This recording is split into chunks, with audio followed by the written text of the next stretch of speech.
بسم اللہ الرحمن الرحیم۔ السلام علیکم ورحمۃ اللہ وبرکاتہ۔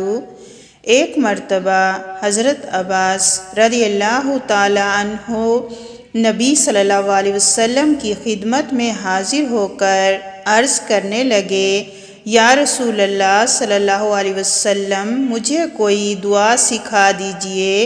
نبی صلی اللہ علیہ وسلم نے فرمایا، آپ اپنے رب سے دنیا و آخرت میں درگزر اور عافیت کی دعا مانگتے رہو۔ پھر حضرت عباس رضی اللہ تعالیٰ عنہ 1 سال بعد دوبارہ آئے، تب بھی نبی صلی اللہ علیہ وسلم نے انہیں یہی دعا کی تلقین فرمائی۔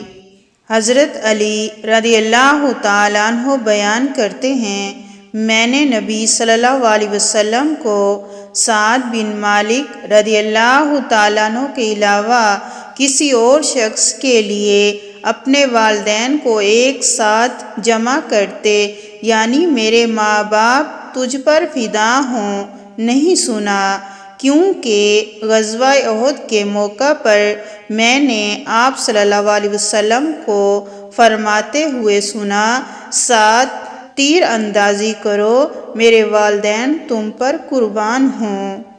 حضرت ابو ہریرہ رضی اللہ تعالیٰ عنہ بیان کرتے ہیں، رسول اللہ صلی اللہ علیہ وسلم نے فرمایا، اس ذات کی قسم جس کے ہاتھ میں محمد صلی اللہ علیہ وسلم کی جان ہے، اس امت کے جس یہودی اور عیسائی نے میرے متعلق سن لیا اور پھر وہ مجھ پر اتارے گئے دین و شریعت پر ایمان لائے بغیر فوت ہو جائے تو وہ جہنمی ہے۔